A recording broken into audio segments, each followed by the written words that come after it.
Just imagine for a second that in your market a Tesla Model Y would be at 35,000 euros or dollars. And then someone comes along and says, I'll offer something similar at 20,000 euros or dollars plus 100 euros or dollars battery rent per month. Well, that's exactly what this car here is doing. This is here the Onvo L60. What is Onvo and what is it about? And can they really challenge the Tesla Model Y or maybe the other competitors like an Xpeng G6 or a BYD C-Lion 7? We're going to find out here with an exclusive episode from China actually, to give you all of the insight also of the Chinese automotive industry. Here with Thomas Nautical in 4K, full screen, full length. Let's go. This one here, well, it has nothing to do with Hyundai N program, although the logo of the Onvo a little bit looks like it. This is, so to speak, the Tesla Model Y from NIO. NIO is in the premium direction. They are taking Audi, BMW, Mercedes on the European market already. And Onvo is more like to say they want to be like the Hyundai, Volkswagen or Tesla in that kind of region. So then also lower in the price. And they also want to launch on the European market at the later stage, especially then with this very vehicle here, because Tesla Model Y has also been that bestseller like as an EV, for example, in 2023. And the name of Onvo, it comes from on voyage or on voyage, like you're on the journey, and they are family focused actually. The length here is 4.83 meters or 190 inches, so that's exactly the Model Y length, more or less, a couple of centimeters difference. Wheels 19 or 20 inch, these here are the bigger 20-inch wheels. And they want to keep it in the lower price spec, so it does not have the LiDAR like the NIO brand is offering. So it has like the typical radar sensors and also a lot of cameras. You can also see them here sticking out there to also give you like a level 2 in a more sophisticated sense. We'll also test it later on here also on the Chinese roads. By the way, NIO will have even more brands, so like NIO on the top. They will even raise the prices rather to Porsche. Then Onvo will be like in the affordable segment. And for the very tiny vehicles, tiny EVs, they will launch the so-called Firefly brand, really to offer very small, affordable EVs. Here to the rear, we don't even have to go to this car because I have a second one for you. This one here in, somewhat Thomas Blue. In the rear you can see that it has this resemblance also to the Tesla Model Y. Here of course also for the good CD value and very slim integration of the tail lamps. In the front, by the way, the main headlamps are not offering matrix LED. That is something they do not have. And the suspension, they don't offer like an extensive adaptive suspension there, but they offer FSD, frequency selective dampening. So it's like a passive adaptive system, so you cannot change it accordingly to the drive modes, but it's already somewhat adaptive then.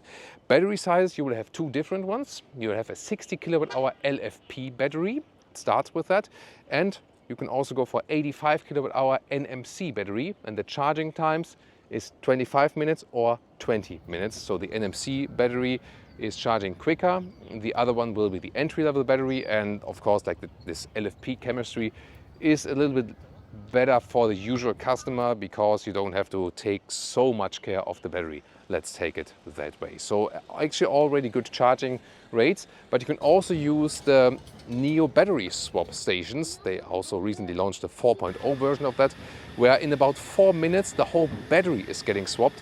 And that's also the idea of lowering the price and renting the battery, so you can have just imagine, like really here on the Chinese market, you pay 20,000 euros for the car as it stands here right now. That's crazy just if we think about the price that we, for example, would more like pay 50,000 euros for a car that stands like here. And if you leave that battery in the purchase price out, you don't have to care about residual value and so on. And you can, for example, buy the small battery. And then, for example, you want to go on holiday and you rent the bigger battery, swap it in the station and go with that one on holiday. So that's a very interesting proposal definitely, but it's also cost intensive to build the charging infrastructure of these swapping stations, of course. Always spectacular to see. But then again, if you think about that, when the cars are charging quicker and quicker and quicker, then maybe again the battery swap will become obsolete. NIO then again says, yeah, but we maintain that battery also, we check if it's still good and so on, and then you always have like a fresh battery, and if they discover something that goes wrong with the battery, they can rule that one battery out and put a fresh one in. So it all definitely has pros and cons. You will also have difference between rear drive version, the ones we can also see here today. It's 5.9 seconds in the acceleration figure, but you will also get an all-wheel drive version that is then at 4.6 seconds in the acceleration. Turning indicators and the frunk. First of all, the indicators here in the front, very well visible. I think the overall styling looks pretty cool. What do you think? And also here in the rear, yeah, also very wide and visible, so that's all fine. But of course we want to know, does this one have a frunk or not? Sometimes they don't, sometimes they do. Really depends. Door handles here flush, by the way, so let's open that one and take a look. I actually haven't seen it myself yet, so some features I really leave it for the most authentic presentation, but maybe I'm also surprised. Yeah, this one does really not have a frunk. That's a surprise. I would have guessed one.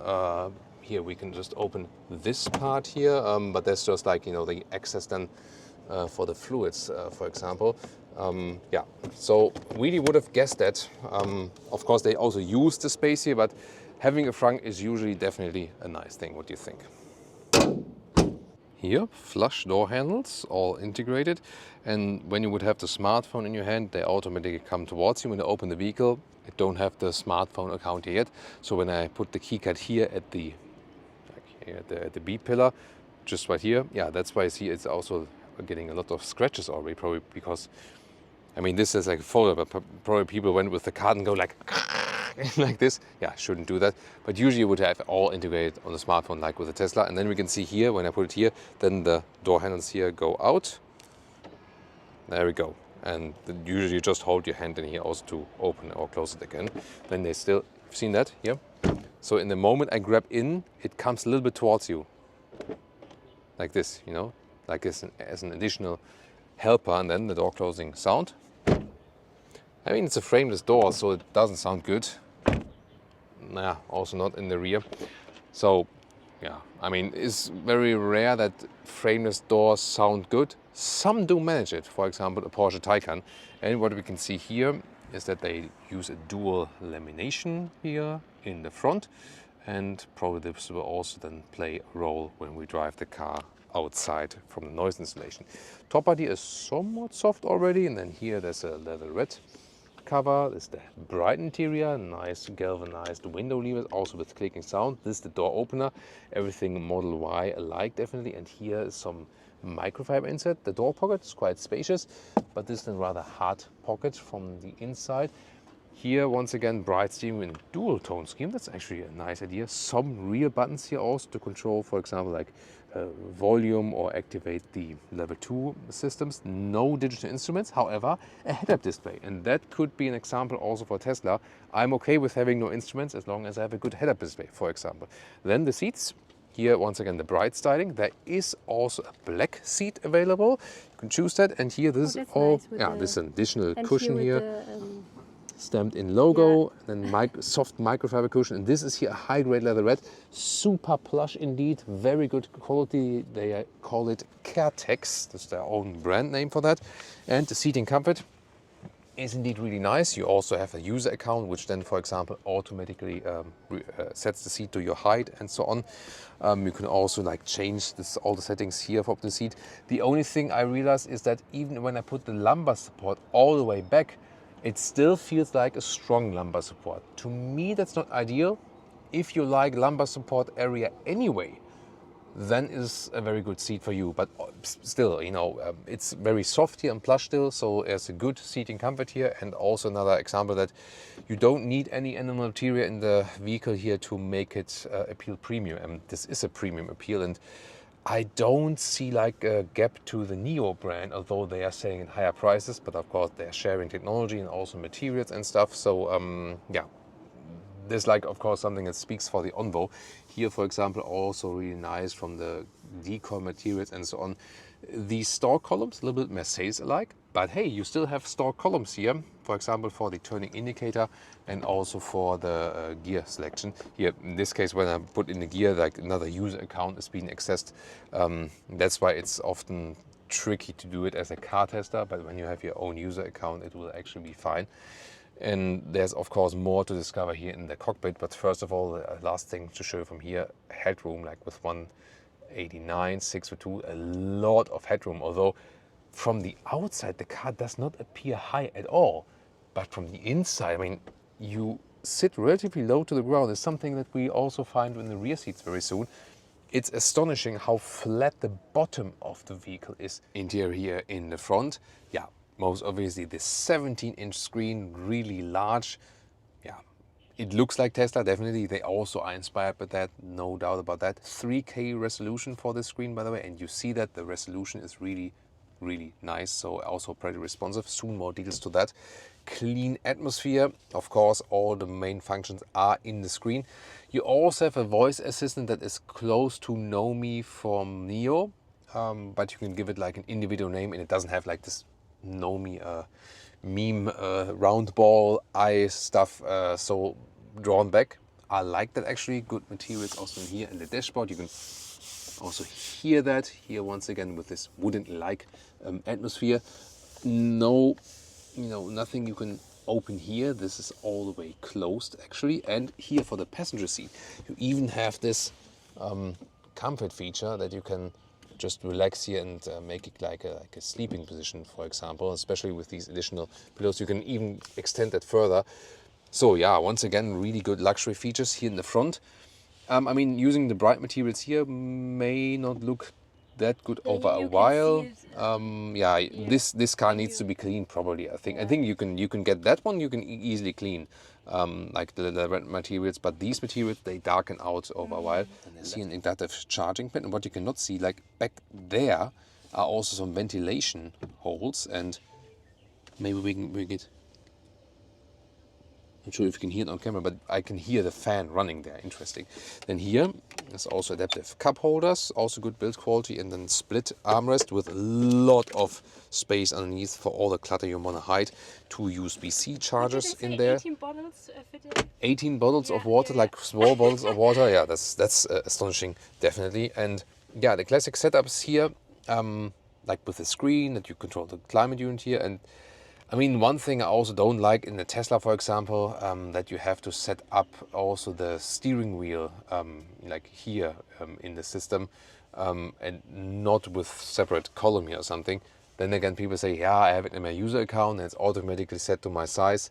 I know, maybe I'm a little bit too old school there. This is the steering wheel, driver POV, really light steering wheel. Here, these are real buttons then, for example, to click it for the level 2 assistant. This is then here the volume up and down, for example. And then once again, these Mercedes-alike stock columns right there. These red lights, infrared, you don't see them with your own eye. And there's the head-up display, which is kind of extensive. Here at the moment, hard to see. But it's very well visible, and also for guidance and so on. And here, this infotainment system is really impressive. Look at that, how like smooth and precise and super, super quick it is. That is impressive. Climate unit here in the lower part, I'm a fan of physical dials rather. Here, at the moment, everything is just in Chinese. There's no English version available yet. Of course, this is all done to come. But you looks see, like Tesla. funny thing here, by the way, as well. The software backend, like the software version this car is on, is called Coconut. It's the coconut nut, it's the coconut. The coconut is a delicious nut, yes, but also obviously a good software system. So this is their new backend.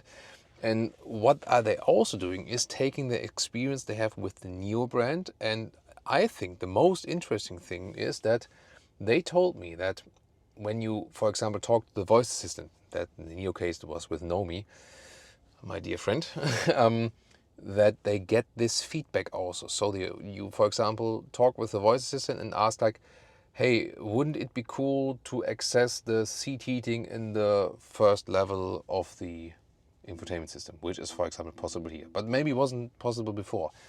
And they said that in 3 seconds, this suggestion from the customer lands on a desk somewhere from someone who is working at Neo. And this actually enables them to do so many software updates and also improve their service overall. That is a very, very interesting aspect. And Leah can also show you the panoramic roof that is tinted actually, so it's a little bit darkened out. We have to see about it on a really, really hot summer day, of course. Are there any handles from the inside, by the way, that you can hold on tight? Here's the speaker, yeah. Additional speaker there, but Leah cannot hold on tight when I drive a little bit quicker, so we have to see about that. Standard sun visor, there the shade, but you cannot extend it or something. No, Yeah, but it's But overall. the quality is very Yeah, good, yeah. quality check there. Okay. Rear seating, this is very interesting. First of all, here I put down the window. Here we do not have dual lamination in the rear, but let's see how calm it will be while driving. Then here this is, let's say, yeah, not super soft, but also not hard here. But then there's a nice little elaborate covering here and also here. Nice here also with the galvanized buttons here, for example. And here we even have an electric control of the back part here of the seat for the inclination. And you have to remember again, yeah, as I said initially, a Chinese customer pays 20,000 euros, like in yuan, for this vehicle. And yeah, and then also again, if you think about like the price of the competitors, this is crazy. Here in the lower part, this is then rather hard. This, by the way, here like the mechanical unlock of the door, if it doesn't open here in the electric way. And then we have these additional cushions here for the lower area. You can use it, don't have to. Isofix is hidden behind it, and also these additional microfiber cushions with the Hyundai N logo. No, it's not the Hyundai N, it's the Onvo logo, yeah, of course. Oh, they don't like me hearing that, saying that. Yeah, but here, then I have adaptive cup holders, also good build quality. And let's see about the seating comfort here. Yeah, I mean this part in the lower part, you can easily not go without. I think it depends then also on your body. You remember that the Mercedes EQS facelift, they put this one like an extra to upgrade the seating experience. And the seating comfort here, well, it's astonishing. First of all, yeah, it's really comfortable here, very airy, spacious. Look at that, the headroom with 1A9, 6 for 2. And you maybe see that I mean, I'm falling backwards quite a lot. Let's see, this is the most backward position. I could also put it more upright like this, but even that way, the rear bench is relatively low also for an electric vehicle. And the legroom, wow. Yeah, and legroom, there's a lot of legroom, even though as I'm driving here in the front. So this is also like the special focus of this vehicle, because maybe you know that the German manufacturers offer their vehicles always as long version. C-Class is C-Class L here. E-Class is E-Class L, long version of that. An Audi A5L, like the A5 is offered with more wheelbase. Even an Audi Q2L, they always put longer wheelbase because the Chinese families spend, for example, the weekend then together in the vehicle, and they want more luxury comfort in the rear, more legroom and so on. This is a very big focus, and here the families are supposed to have space here also in the rear, and that is working very, very well, definitely. And also using that flat bottom. Yeah, I mean, this is very cozy space, and also the build quality and everything. We also have a screen here for the rear, where you have, for example, also here the It's all control. in Chinese, yeah. Yeah, but here also, for example, I can control the front seat from this screen like this. Yeah, climate unit and so on. So yeah, it's very luxurious in the rear. USB-C charger. Then here is another space, and also like here are the, you know, like stuff here is opening or closing. And yeah, you can very well imagine why the European manufacturers have a lot of problems on this market, when this build quality here is offered for like maybe like a half or a third of the price than the European manufacturers. So that actually explains what's been happening, that especially in the EV segment, like the foreign manufacturers here in China can hardly sell anything anymore. Very important, of course, to take a look at the trunk or the boot. Electric hatch here, of course. Well, we have this somewhat coupe-like form. That's why I also have the good CD value. Then you lose a little bit of height here. Still very well usable. 1 meters and 10 or 44 inches in the width. And here the normal length is about 1 meter and 5 or 41 inches, and the height at the highest part, this one here is 76 centimeters or 26 inches. Like with the Tesla Model Y, you have a lot of space underneath actually. So here, when you lift up this one, a lot of space here, very big hole underneath, so that's actually cool. And to fold, yeah, you can also remove that one, that would also be possible. So here to grab over like this, it's also possible, so you don't have to go around, at least when you have long arms. And then let's check out the total length then here of the trunk or the boot. And that is then here at 1 meters 90 or 75 inches, so overall well usable, definitely. Let's start driving the Onvo L60. Let's see if it's a worthy competitor to the Tesla Model Y. And we put it here to the Chinese traffic, where I actually made a Chinese driver's license that I'm actually legally allowed to drive here. So yeah, all the effort then to give you the most authentic experience here. And we have another Onvo L60 here in front of it, like the blue one you see there on the left side. And we'll do both, like the driving ourselves and also the being driven with the level 2 systems, so that we can also give you these experiences. Yeah, and you see already the craziness of Chinese traffic, which also probably explains why the manufacturers are not pushing to like the fully autonomous solution that you can take away the responsibility from the driver. So even though these autonomous systems here, they are working very well already, you're still responsible at the end of the day. Yeah, because there's too much crazy stuff happening, definitely. We're driving here the small battery version, LFP battery, with the rear-wheel drive. So we have like 5.9 seconds in the acceleration figure. For most situations, this will be more than enough. And yeah, if everyone holds tight and puts, we can even put a sport mode here, so then it gets a little more boost. You can do like 30 to 60 here. Plop, that's already it. That was 30 to 60, and yeah, quite powerful. Usually it's all the power you need. You can, of course, also go for the all-wheel drive version if you want more performance, maybe like German Autobahn or something. Going back to the normal mode here, and it doesn't matter anything, it doesn't change anything for the suspension, because they are the frequency selective dampers here. That means it's a passive adaptive dampening, so it doesn't change according to the driving mode. But still, you have more span between sportiness and comfort. And so far, the road is quite well. I'm looking forward also to how it behaves when the road is a little bit more destroyed. What I already realized right now, because like so many cars around us, trucks and everything, it's kilometers an hour here, by the way, just to mention that. It's really silent, so the noise level here is very low. So far, we have to see then later on how it behaves when we can maybe drive a little bit quicker and so on. But this is also a typical situation here for the Chinese car market, that you roll a little bit with the traffic and so on, and most of the time going straight. The steering is also set on a more comfortable note, let's take it that way, so it doesn't have like much feeling to it. It's more that you just easily cruise with that, you know, so it doesn't have like the sporty direct feedback you would know maybe from some German cars. If we do some changing here back to the lanes, yeah, suspension wise it behaves actually quite well. That's nice. There's the other blue Onvo in front of us. You also see this coupe like shape, and that, yeah, it also reminds us of the Tesla Model Y. Oh, there's also some Chinese paparazzi in front of us taking some pictures of us. Yeah, so suspension gives you a very good feeling, and also when we have some small transverse bumps here, evens them out quite well. Although we have the 20-inch wheels mounted here, you could also go with 19-inch wheels if you want some more comfort. Yeah, the steering feel itself, it does remind us also, like we've recently tested the BYD C-Line 7 or the XPeng G6. So they don't pay too much attention to the steering feel. That would maybe be like another task they could attack. After all, it's nowadays all software tuning, and you can also fine tune that. Let's just check for a moment if they put in the sport mode a little bit more feedback here.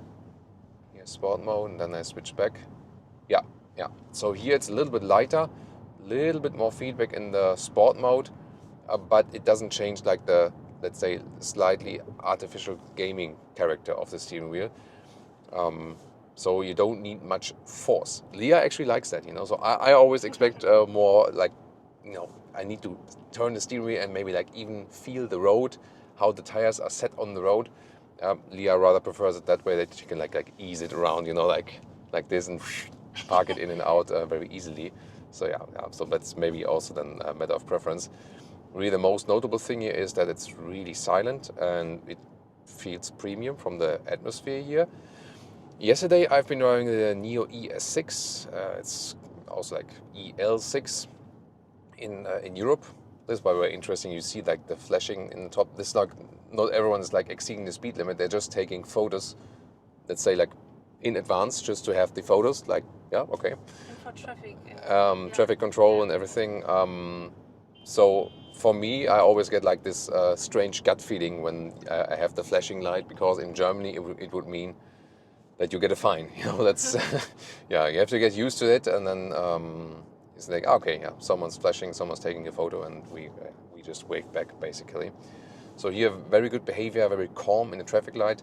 The ES6 or the EL6 is feels larger, more like upright SUV. This one here rather feels like Xpeng G6 or also like the Tesla Model Y. It feels a little bit more crossover-alike, not that very high SUV, so it's more planted to the ground. So suspension and chassis-wise, It's better than the Tesla. you think so? Yeah, Interesting. That I mean, I have to say that Leah really likes Tesla because she likes like the clean and the atmosphere and so on.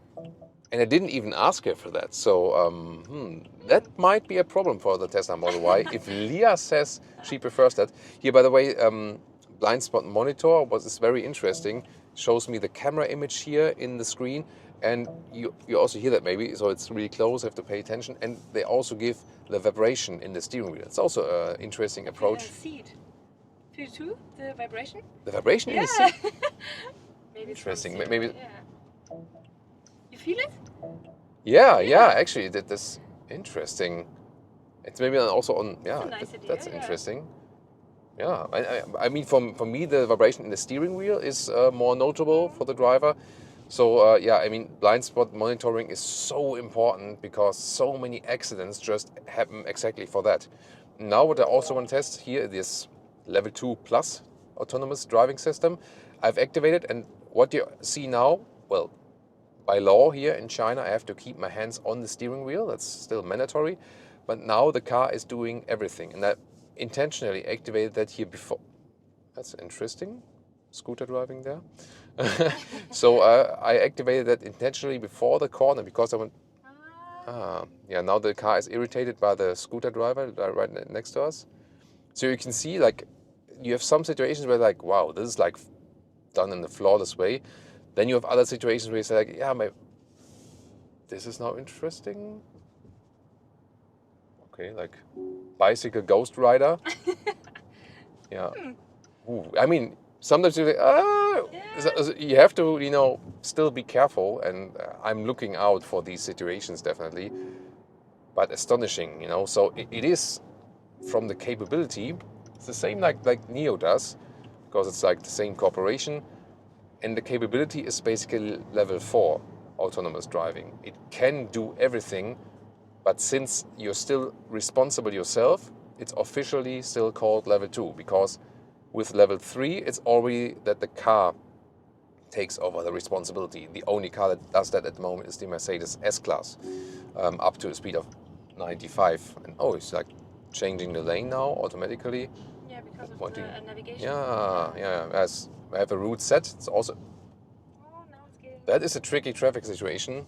Now it's. I didn't like that. I didn't want to, like, block our second Onvo vehicle there with the Chinese paparazzi in there. Yeah. So they can probably take like some nice car-to-car shots there. So I mean, you see, you can, like in most situations, trust the vehicle. Do they want to take? Yeah. Okay. Now I activated again the semi-autonomous drive. It depends probably. Like the more you use it, the more you trust in that.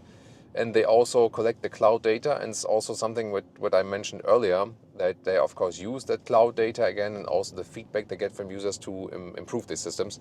Like a similar thing that Tesla of course is also doing to, like, if you have more data, you can also improve these systems. And what's also interesting, I've been testing the same system in the ES6 yesterday, or EL6. And this, like the Neo, is always using a LiDAR as well. This one does not have a LiDAR for budget reasons, that Onvo is placed like below Neo and they can sell it at a lower price. But I honestly don't feel the biggest difference. A LiDAR will of course add a layer of safety.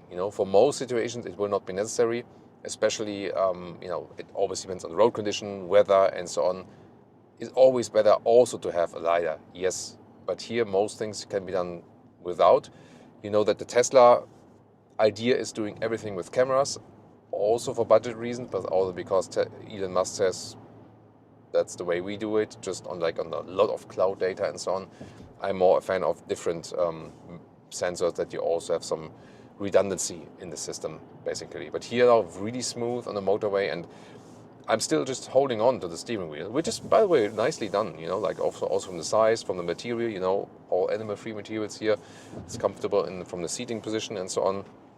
So it's all really nicely done. And I think the overall package, you can say, yeah, I mean, the Xpeng G6 is, from the drive feeling, I feel at least, the one that comes closest to it. Also from like how high the car is, the whole chassis concept and so on. The Model Y, which we see here, also popular, of course, very popular here in China. The Model Y, so now they want to catch up again here for the shooting here. So the Model Y, I feel, sorry guys, it's the car that, you know, the car is driving us so at the moment. So the Model Y, I feel, is definitely stiffer from suspension, more bumpy. That must be some camouflage car, like, or is it maybe a custom paint, maybe prototype? Yeah, it was a prototype vehicle. Okay, but now there's 30 here and the car is not realizing that. So maybe I just reduce it myself. Yeah, so obviously the car did not read the traffic sign. So I'm gonna do that myself here now. I don't want to lose my freshly made Chinese driver's license, obviously. So you see, there are some limits still to it, but it's still impressive what the system can already do. And that's probably the direction we're going into, you know, like more, now that's 60 again, more towards the autonomous driving capabilities, and that you can more relax on the road and so on. Yeah, but still there are some situations where you have to take over yourself and then be more aware of that. But I think the main takeaway here from the driving is that it's really calm, it's comfortable, suspension is doing a good job, better actually than in the Model Y. And of course, we always have rather low speeds here, so the consumption data will probably be better and more in favor of the vehicle. And we can keep you updated later on what we scored as for the consumption then for today. Now we're also testing the rear comfort while driving. I think comfort-wise is pretty good. And really good, yeah, we have a lot of space. But what we also do here, we are on the Chinese motorway now at like 110 kilometers an hour, so like 65 miles an hour. And noise insulation-wise, at least here in the rear, it's not that good. So you feel that in the rear they don't have the dual insulation. Yeah. So yeah, so as soon as you go to higher speeds, it's not that silent, I have to say. And also consumption-wise, that's also very interesting. We are here now about like 16, 17 kilowatt hours on 100 kilometers. So it's less than 4 miles per kilowatt hour. That would mean for the small battery some 400 kilometers or 250 miles of range. And for the big battery some 500 kilometers plus 300 miles plus of real world range. So overall decent, definitely also in the Model Y regions. However, it could very well be, we need to do some more thorough testing. Seems that the Model Y is still a little bit more efficient at higher speeds, but that's the thing that it's usually more efficient, the Teslas, at higher speeds than most of the, or than all of the other EV brands. Yeah, but definitely good space here. Yeah. But noise insulation is definitely great in the city, but not that good here in the higher speeds on the Chinese motorway. Let's see how it looks like here. There's not that much crazy traffic as we recently had in the city. It's definitely been a wild ride here with the Onvo L60 here today, and over the past days I also gathered a lot of insight into the Chinese automotive industry and also what the manufacturers from the US and from Europe, especially the Germans, can actually do better to perform better on the Chinese market, but also maybe what doesn't make sense, and also what we can expect from the Chinese manufacturers. If you like to have more insight in that respect, I can maybe do a separate episode on that. As for the Onvo L60, in driving-wise, it works very well. So especially the suspension is actually pretty comfortable. So it is a very viable competitor to the Tesla Model Y. The same also goes for the Xpeng G6 or also for the BYD C-Line 7. Here, of course, a special focus that you have a lot of rear leg room. For example, this is a very important aspect then, especially for Chinese families. That's why they are focusing that here so much, actually. And the only thing I was, looking more forward to, that maybe the autonomous driving functions were working better. It worked better in the Neo ES6 or EL6. I was driving that one yesterday, so we have to see how they develop that further. It's really the thing with these level 2 plus systems. Sometimes you have situations like wow, this is working perfectly. Like, how can the car do that actually? And then again, you have situations where they think, the human brain is working better in that respect. So for example, here in our English driving part, it worked quite well. Later then we did a German driving part for our German channel. There we had some situations which were like really dangerous actually. That was like a sudden braking when we were turning right, and then people behind us were horning and so on. So we have to enjoy these level 2 plus systems still with caution. That's why, they are not like working all the time, and you still have to pay attention. And it's very interesting that all the different manufacturers have different approaches to what they are actually doing in semi or fully autonomous driving. But definitely, if you wrap that everything up, especially if they offer it like also at very decent prices also at the European market, it can very well be a very fierce competitor.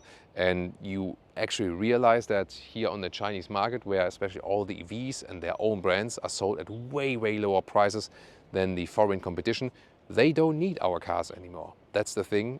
And they can really also compete in hardware, like from the build quality and so on. And of course, the second question is, do we need or want their cars? Well, definitely what the case is that hardware-wise and everything, they can easily catch up. Meanwhile, battery technology, they're often already leading. That's why the American and the German manufacturers, European manufacturers already buy so many batteries that are produced in China. So it's also another reason like the profits are going away in or on the Chinese market, because here, like when we look at these prices, why would you actually pay like 4, 5, 6 times the price for a German EV? That is exactly the reason you can see here why the Germans are not selling EVs here in China. So this will be super interesting what's to come here, not only on the Chinese car market, but also the influence it's already having on the global car market. And we'll keep you updated with that. And if you like, I can also do more industry inside episodes. So maybe check that out, or directly the competitors.